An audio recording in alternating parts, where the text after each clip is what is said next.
Shalom, and welcome to another in our series of podcasts from Temple Beth, a dynamic center for conservative Judaism in Los Angeles. This is a recording of a Shabbat sermon with Rabbi Rebecca Schatz. On Thursday night, I had a group of Ziegler students in my home, along with staff from Honeymoon Israel, to discuss the potential future involvement in Honeymoon Israel trips and cohort building. For conservative rabbis and/or rabbinical students, Honeymoon Israel, a program designed for couples exploring their Jewish connection and building of a Jewish home, can be complicated. The trips, as many of you have heard me described in past sermons, are made up of a diverse group of people, whether race, denomination, religion. So many of the couples on these trips have one Jewish partner and one non-Jewish partner, whether they are already married or engaged or furthering their committed relationship. There's not a goal of conversion for the non-Jewish partner, and there is a goal of teaching and exploring ritual and building of Jewish home. So for a conservative rabbinic presence, that can be complicated, or at least bring up awkward and at times hurtful conversations. As part of our learning on Thursday night, we explored the 19th verse from Bereshit, chapter 2. Vayomer Adonai Elohim lo tov heyot adam levado, e'eseh lo ezer kenegdo. And Adonai said, "It is not good for a person to be alone. I will make for this human an ezer kenegdo." As discussed with the students, the first thing we notice from this verse is at the beginning of our Torah, God acknowledges that it is not good for people to be alone. I would argue all living things, but God emphasizes humans. In order to counter their loneliness, God creates a helper against the human. What does that mean? As many of you know, there are hundreds of interpretations, but I'd like to run with the assumption that it means that you find a partner who sees you, reflects back to you, while also helping you grow and shape up into the person that you want to be. A mirror that talks back, but it always is seeing you for you. The best types of partnership, whether romantic, professional, familial, are those that are honest, and you not only feel heard, but you feel safe in being seen for your whole self, warts and all. I say to couples under the chuppah, and I said during the ofruf just a few moments ago, you arrived here by loving one another for who you are, not who you could change the other person to be. A bride, in my opinion, wears a veil to remind herself, like Rebecca in our Torah, that she is enough. She is who her partner fell in love with. And yes, grow together, but use each other as that mirror, not as a workout trainer. Grow as you grow as you go, as Ben Platt wrote. Use your ezer kenegdo to better yourself, not change who you are. In this week's Parsha, we come across one of the most difficult verses in our Torah in modern day. It's a verse that today I struggled with whether to share, given that we are so happy to be celebrating two men so in love, so respected, and so cherished by this community on their upcoming wedding.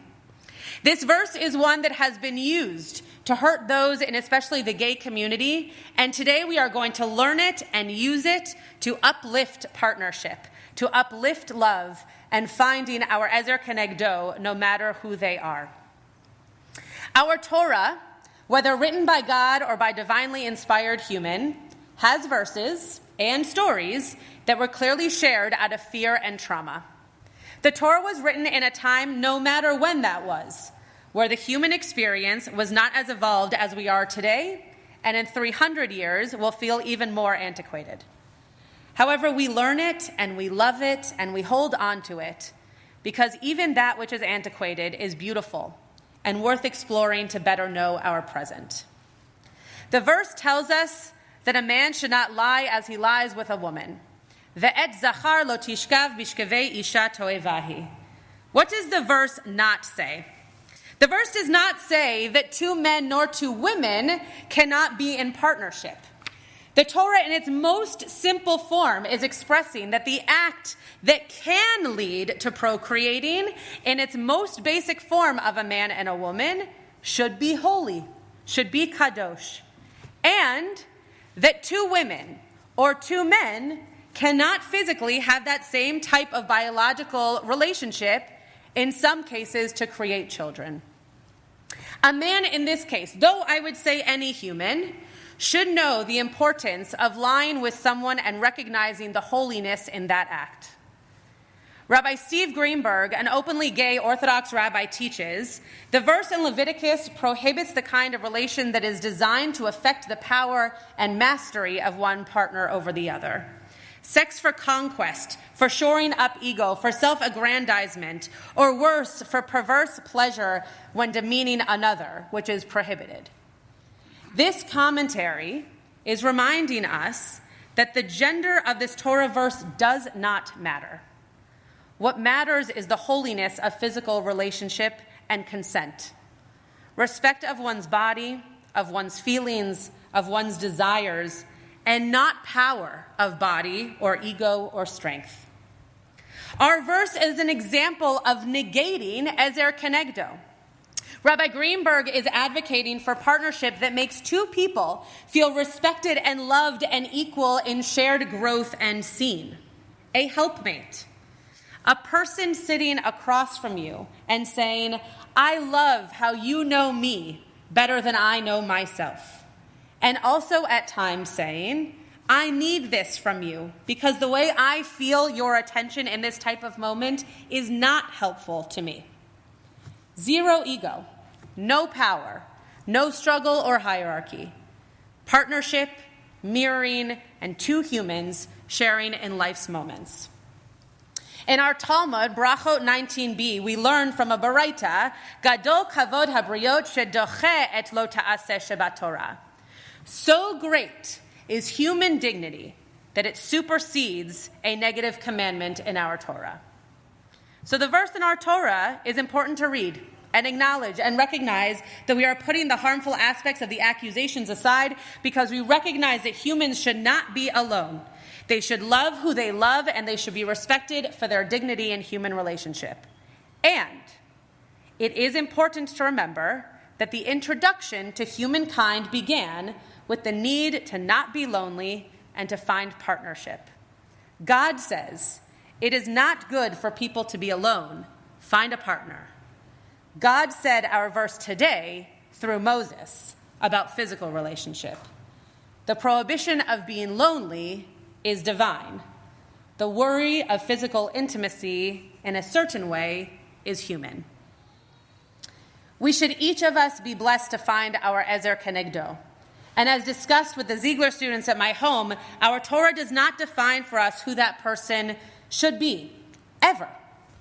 There's no prescribed list in our Torah of who a partner should be, what they should do in life, what they should look like, what culture they should have, what religion they should have, what gender they should be. Nothing. The Torah simply addresses making sure people are not alone. And as we see in our parsha today, that relationships should be respectful and consensual and holy. As stated by the Surgeon General in 2023, loneliness is a public health concern. Loneliness is far more than just a bad feeling. Dr. Vivek Murthy said it harms both the individual and societal health.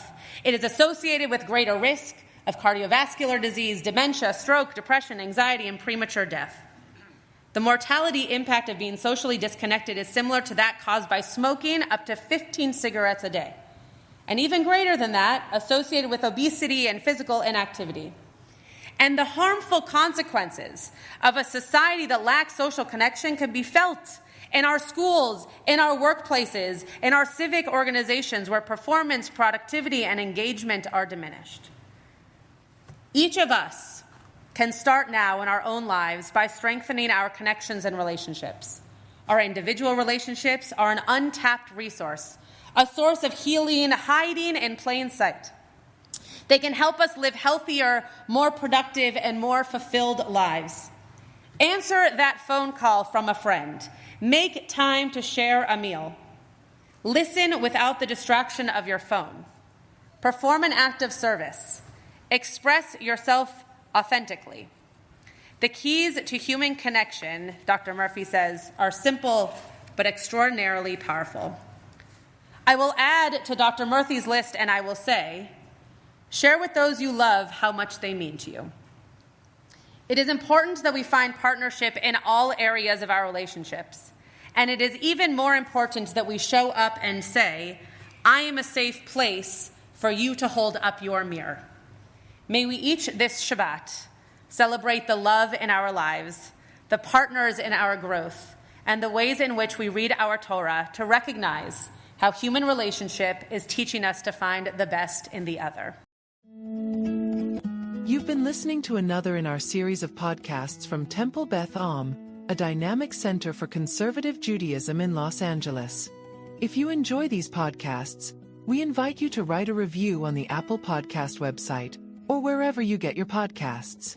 For more information on Temple Beth Am, Los Angeles, go to www.tbala.org.